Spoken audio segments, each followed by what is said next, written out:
There's a neuroimaging experiment from 2024 that revealed something disturbing about your brain. When you think about that toxic individual you swore you'd forget, a specific region of your brain lights up with activity identical to that of an addict thinking about their drug of choice. This isn't a metaphor, it's neuroscience, and the most chilling part. Carl Jung described this exact phenomenon in 1934, calling it an autonomous complex. He said that when a complex is activated, it takes control of consciousness like an invading spirit. 80 years later, Andrew Huberman and his team at Stanford were able to see this happening in real time inside the brain. And what they discovered changes. Everything you thought about overcoming toxic people, you're not thinking about that person because you're weak. You're not stuck in this cycle because you lack willpower. Your brain has literally been hijacked by a mechanism that evolved for your survival. But that toxic individuals have learned to exploit. And the worst part, the more you try not to think about that person, the stronger the neural connection becomes.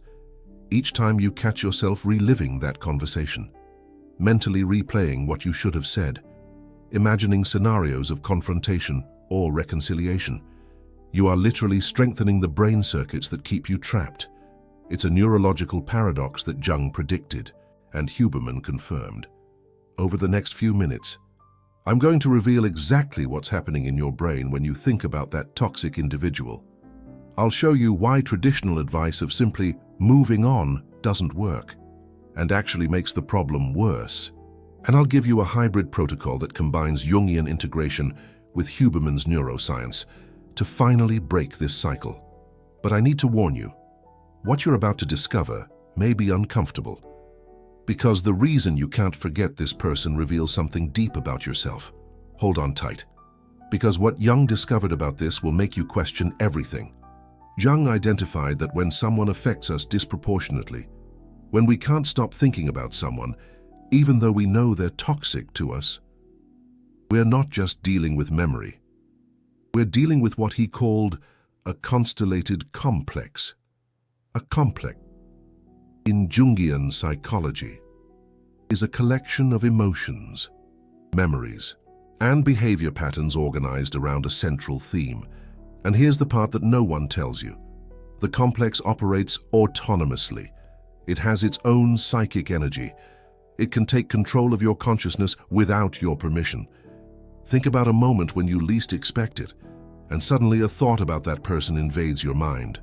You didn't choose to think about them. The thought simply appeared. That is the complex taking control. Jung compared this to a secondary personality living inside us. And here it gets even more disturbing. The toxic individual you can't forget probably activated a complex that already existed in you long before they appeared in your life. They didn't create the wound. They touched a wound that was already there. Remember that. It'll make sense when I reveal the protocol. Neuroimaging studies from 2024 and 2025 have confirmed what Jung intuited almost a century ago. When we enter a state of obsessive rumination, three neural networks come into conflict. The default mode network, which is responsible for self-referential thought and creating narratives about ourselves, enters hyperactivity. The salience network, which should help us distinguish what's important from what isn't, starts marking everything related to that person as urgent, and the executive control network, which should help us redirect our thinking, becomes suppressed. The result is a brain that's literally programmed to think about that person. It's not weakness, it's neural architecture. And it gets worse. Each time you have a thought about that person and try to suppress it, you activate what neuroscientists call the rebound effect. Trying not to think about something makes the brain constantly monitor whether you're thinking about it, which ironically keeps the thought active. That's exactly why the advice to just stop thinking about it doesn't work. But here's what Andrew Huberman will never admit publicly. Traditional neuroscience protocols for dealing with intrusive thoughts treat the symptom, not the cause.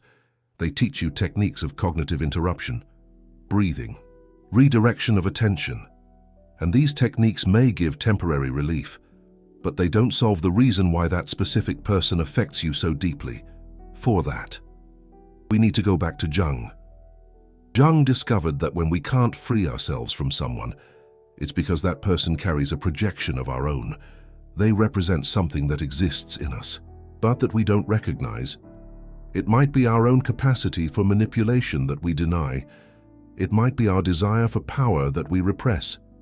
It might be our need for validation that we hide. The toxic individual isn't just a person. They're a distorted mirror of our shadow. And here's the turning point that neuroscience has confirmed. Studies from 2024 on what researchers call limerence, which is the scientific term for obsessive attachment, have shown that the brain of someone in limerence behaves identically to the brain of someone addicted. The same area, the nucleus accumbens and lights up. The same neurotransmitters, dopamine and norepinephrine, are elevated. And the same inability to control thoughts is present. Sounds simple. There's a neuroscientific detail that changes everything. The crucial difference is that in substance addiction, the brain seeks pleasure. In toxic attachment, the brain seeks completeness. And that takes us back to Jung. He wrote that we project onto others the parts of ourselves that we haven't developed. The toxic individual isn't addictive because they're good. They're addictive because they carry something we feel we lack. And until we recover that projection, until we integrate those parts of ourselves, we'll be trapped seeking outside what can only be found within. Why is this hidden? Why doesn't anyone talk about the connection between Jungian complexes and addiction circuits? There are reasons the academic world prefers not to discuss. First, the self-help industry depends on simple solutions. Telling someone they need to integrate their shadow and face rejected parts of themselves doesn't sell books. It's much easier to sell the idea that you just need more self-esteem, more distraction, more time. Second, academic psychology still carries a historical bias against Jung. His ideas about the collective unconscious and archetypes have been considered too mystical, so even when neuroscience confirms his observations, researchers often shy away from making the explicit connection. Third, and perhaps most importantly, recognizing that toxic individuals activate our complexes, forces us to take responsibility. It's far more comfortable to play the victim of someone bad than to acknowledge that this person only has power over us, because they're touching on something unresolved within us. But neuroscience is making it impossible to ignore the truth.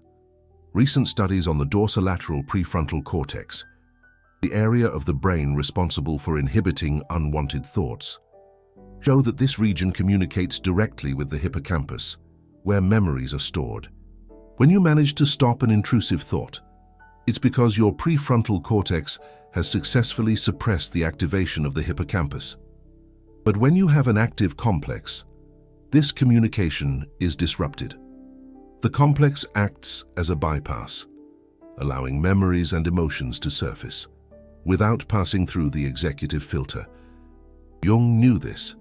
Without having access to fMRI scans, he wrote that complexes have the capacity to temporarily possess consciousness.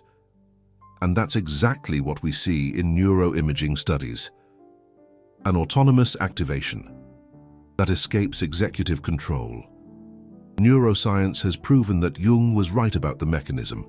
Now, let's get to the protocol that unites both. The Integrative Liberation Protocol combines 4 elements that work together to break the cycle of obsessive thinking. It's not quick, it's not easy, but it's the only one that addresses both the neural circuitry and the psychological complex. First element, identification of projection. Every time you catch yourself thinking about that person, instead of trying to suppress the thought, ask yourself, what exactly about this person bothers me or attracts me? Write it down. Be specific. It's not the person themselves. It's a specific quality. It might be their coldness, or it might be their ability to manipulate. It might be their apparent unwavering confidence. Identify the specific quality. Second element, recognition of the shadow. the quality that you identified, exists in you. You've rejected it, repressed it, or denied it. But it's there. If you're drawn to someone's coldness, there's a part of you that wishes you could be cold, but condemns yourself for it. If you're disturbed by someone's manipulation, there's a part of you that knows how to manipulate, but feels ashamed of it. This recognition is the beginning of withdrawing the projection. Third element, conscious neural interruption. When the thought comes, don't try to suppress it. Instead, do Huberman's physiological sigh. 2 short inhales through the nose, followed by a long exhale through the mouth. This activates the parasympathetic nervous system and reduces amygdala activation. Then, name what's happening.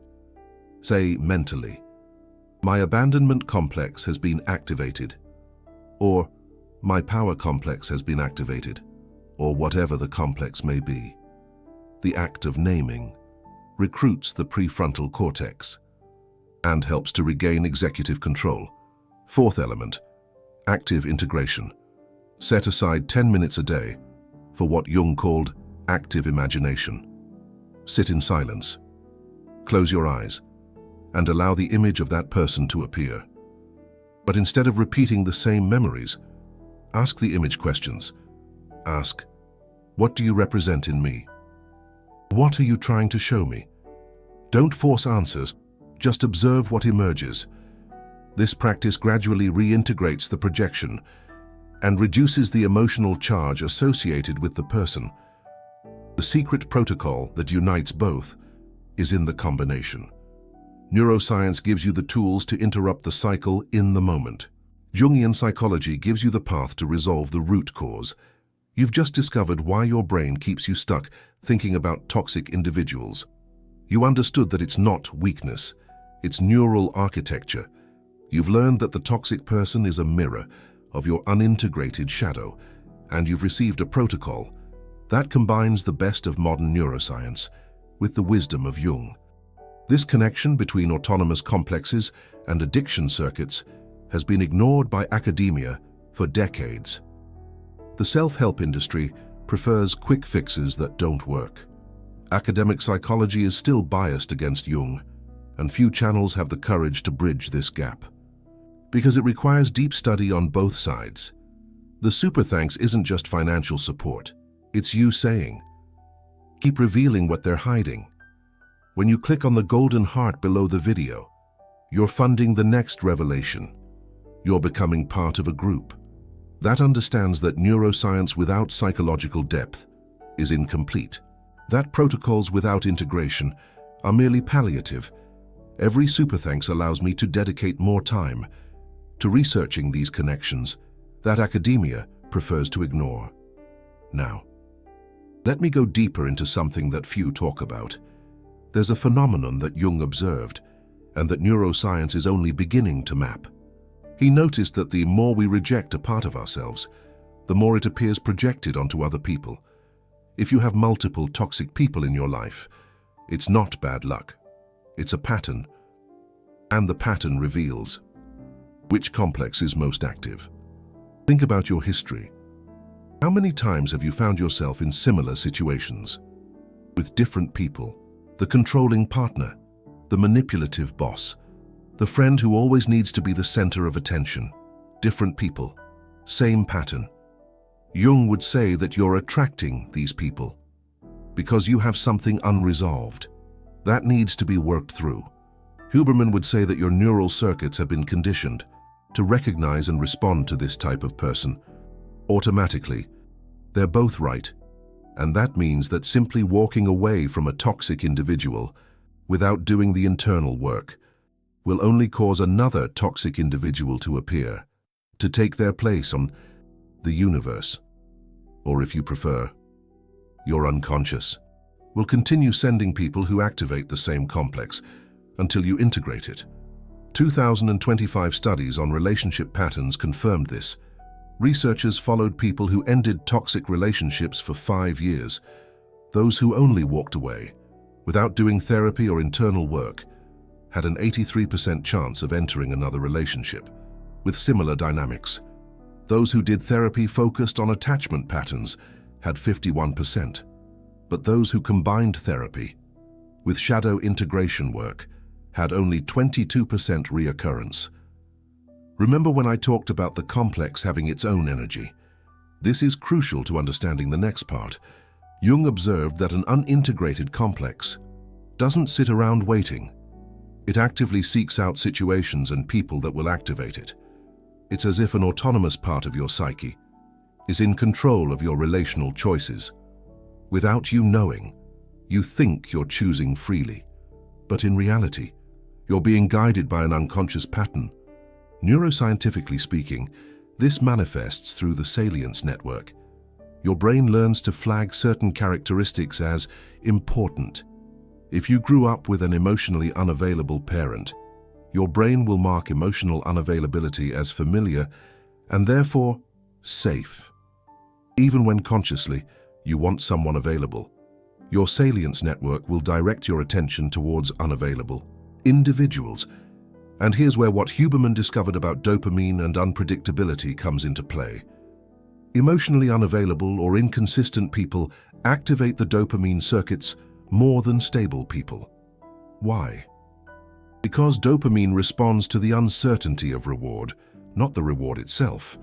The toxic individual who is sometimes loving and sometimes cruel creates an unpredictable pattern that keeps your dopamine system on constant alert. This explains why you can't stop thinking about her. Your brain is in search mode. It's constantly trying to predict when the next reward will come. And as long as uncertainty exists, as long as a part of you still has hope and/or doubt, the dopamine circuits will keep that person at the center of your attention. Going back to the concept of the complex, what happens when you finally integrate the projection? Yes, Carl Jung described this as one of the most liberating moments of the individuation process, when you recognize that the quality that disturbed or fascinated you in the other person is actually yours. Something shifts. The emotional charge decreases, not because you've forgotten the persons or what they did, but because they no longer carry the power of the symbol. They revert to being just a person, flawed, limited, human, no longer a mirror of your shadow. Neuroscientifically, this corresponds to a reduction in the activity of the default mode network when you think about that person. Studies show that experienced meditators who regularly practice the kind of internal observation that Jung recommended have lower activation of the DMN in response to emotional stimuli. They can think about difficult situations without being hijacked by them. But this takes time, and here's the part that no one wants to hear. Let me show you something that researchers discovered in 2025 about the exact mechanism of how intrusive thoughts are interrupted in the brain.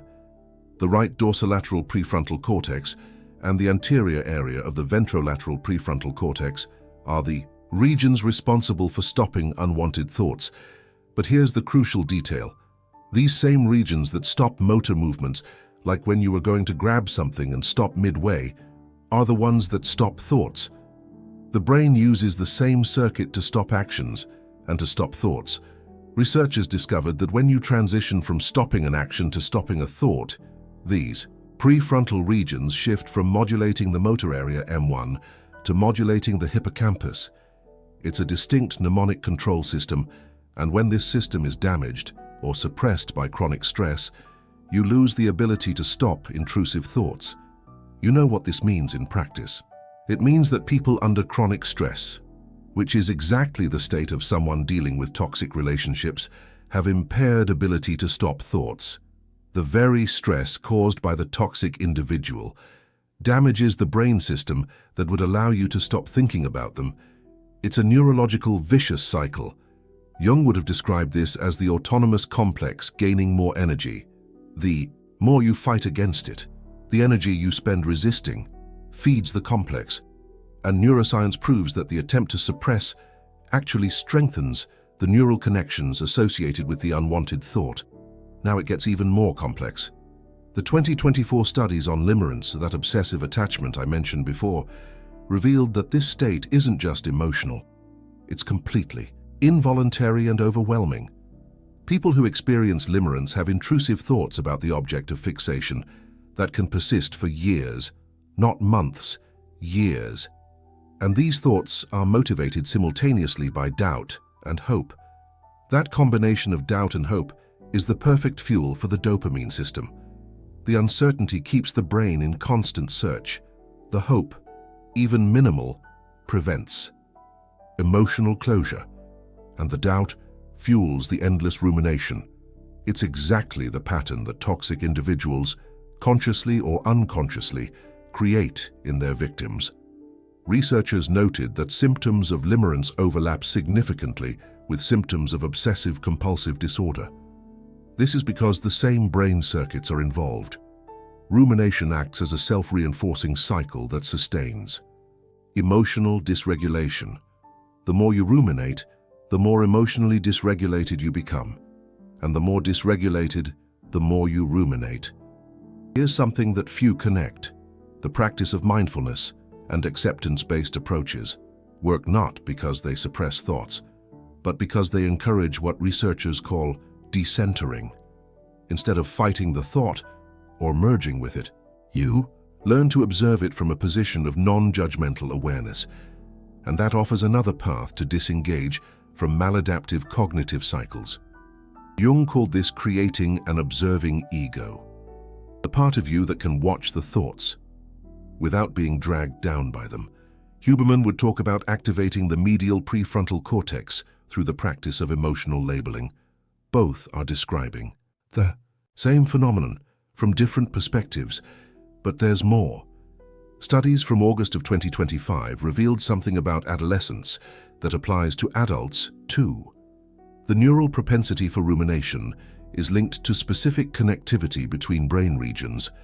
People with greater connectivity between the posterior cingulate cortex and the right inferior frontal gyrus show a greater tendency to overthinking, and that connectivity can be modified through cognitive behavioral therapy focused on rumination. The posterior cingulate cortex is a crucial part of the default mode network. It's involved in self-referential thought and processing emotional stimuli. When that region is hyper-connected with areas of linguistic processing, you literally can't stop telling stories about that toxic individual in your head. The good news is that therapy specifically designed for rumination has shown the ability to reduce that connectivity. Researchers used functional magnetic resonance imaging to document these changes. The brain can be trained to exit the cycle, but it needs to be the right kind of intervention, not simply trying to stop thinking. This confirms what Jung always advocated. It's not by fighting against the complex and that you liberate yourself. It's by entering into dialogue with it and understanding what it represents and integrating what IT carries. Here's something that's going to connect all of this. The protocol I shared doesn't work in a week. It can take months to truly integrate a deep-seated complex. It can take years to undo neural patterns of decades. And during that process, you're still going to think about that person. The difference is that each time, if you do the work, the thought will have less power.